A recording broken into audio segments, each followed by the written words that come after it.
So আমরা যারা শখের বসে রুমে বাজরিকের পাখি পালন করে থাকি, তো অনেক সময় কি হয়, আমাদেরকে কোনো কাজের জন্য বাইরে যেতে হয়, তো তখন আমরা পাখিকে সময় দিতে পারি না। ঠিক সেই সময়টা হয়ে ওঠে পাখির জন্য ভাইটাল। ঠিক সেই সময়টা পাখি কিভাবে খুশি থাকবে, পাখির কিভাবে একাকিত্ব দূর হবে, আজকে আলোচ্য বিষয় এটাই। তো চলুন ভিডিওটি সম্পূর্ণ দেখতে থাকুন। আর হ্যাঁ, আমার চ্যানেলে যারা নতুন এসেছেন প্লিজ একটা সাবস্ক্রাইব করবেন, কারণ আপনাদের একটা সাবস্ক্রাইব আমাকে ভিডিও বানানোর জন্য অনেকটাই মোটিভেট করে। তো চলুন শুরু করি। তো এই সময় যখন আপনারা রুমে থাকবেন না, তখন ব্যবহার করতে হবে খেলনা। হ্যাঁ, অনেকের কাছেই এই কথাটা মজার হতে পারে, কিন্তু কথাটি বাস্তব। বাজরিকার পাখি খেলতে খুব ভালোবাসে, এরা খুবই প্লেফুল বার্ড হয়।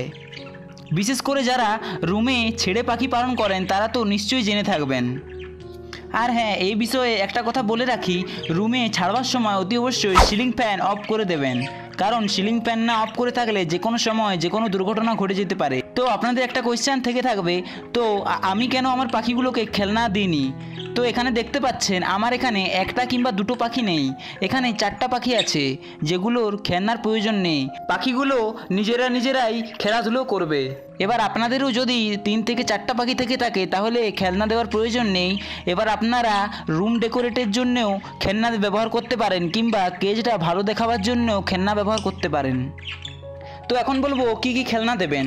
দেখুন, খেলনা বলতে বাচ্চাদের খেলনা নয়, একটা দোলনা, কয়েকটি চুড়ি আর একটা আয়না দিলেই হবে। আমি আয়না কেন বললাম, কারণ আয়নায় পাখি নিজের প্রতিচ্ছবি বা প্রতিবিম্ব দেখতে পাবে, তখন নিজেকে একা মনে করবে না, মনে হবে যে আয়নার ওপারে আরেকটা পাখি আছে। সো এটা পাখিকে অনুভব করানোর জন্য আয়না দেওয়া অত্যন্ত জরুরি। আর হ্যাঁ, আপনারা যে খেলনাগুলো ব্যবহার করবেন, অর্থাৎ দোলনা, চুড়ি, এগুলো কাঠের হলে সবচেয়ে ভালো হয়, কারণ চুড়ি যদি কাচের হয় সেটা কোনো সমস্যা নেই, কিন্তু দোলনাটা যদি কাচের হয় তাহলে পাখি সেটাই মুখ লাগাবে, অর্থাৎ সেটাই পা দেবে।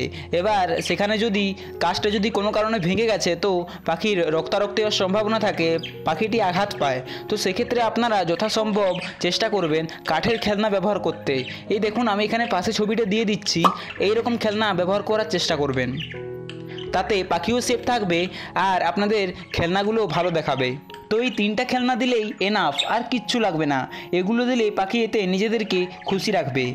আর ওই খেলনাগুলো খুবই অল্প দামে আপনারা কোনো পেট শপ বা কোনো অনলাইন শপেতে পেয়ে যাবেন। তো পাখির জন্য আর বিশেষ কিচ্ছু লাগবে না, এতে পাখি তো খুশি থাকবেই, তার সাথে সাথে আপনার রুমও ডেকোরেট হয়ে যাবে। তো এমনিতে কি হয়, বাড়িতে যদি কোনো মেহমান আসে কিংবা কোনো মেম্বার আসেন, তাহলে তিনি মুখ বাঁকিয়ে বলতে পারেন, ইস, ঘরে পাখি রেখেছে, কি নোংরা। তো সেক্ষেত্রে আর এটা বলার সম্ভাবনা নেই। যদি তিনি দেখতে পান যে পাখির খাঁচাটা সাজানো আছে, সেক্ষেত্রে এই কথাটা তার মুখ থেকে বেরোবে না, উল্টে তার মুখ থেকে এটা বেরোবে যে আমারও পাখি পালন করা উচিত। তো এক্ষেত্রে এক ঢিলে 2 পাখি, আপনি নিজেও পাখি পালছেন, আবার অন্যকেও পাখি পালার জন্য উৎসাহিত করছেন। সো এটা খুবই ভালো। সো এই ছিল কয়েকটি খেলনা, এই খেলনাগুলো আপনারা পাখির জন্য নির্দ্বিধায় ব্যবহার করতে পারেন। তো এই ছিল আজকের আলোচনাটি কেমন লাগলো প্লিজ কমেন্ট করে জানাবেন। আর এই ভিডিওটি ভালো লাগলে প্লিজ একটা লাইক করে দেবেন, আর চ্যানেলে যারা নতুন এসেছেন একটা সাবস্ক্রাইব করে যাবেন, কারণ আপনাদের একটা সাবস্ক্রাইব আমাকে ভিডিও বানানোর জন্য অনেকটা মোটিভেট করে। তো চলুন, আপনার শখের পাখির সুস্থতা কামনা করে আজকে এখানে বিদায় নিচ্ছি। দেখা হবে অন্য কোনো একটা ভিডিওতে। ততক্ষণ ভালো থাকুন, সুস্থ থাকুন, টাটা।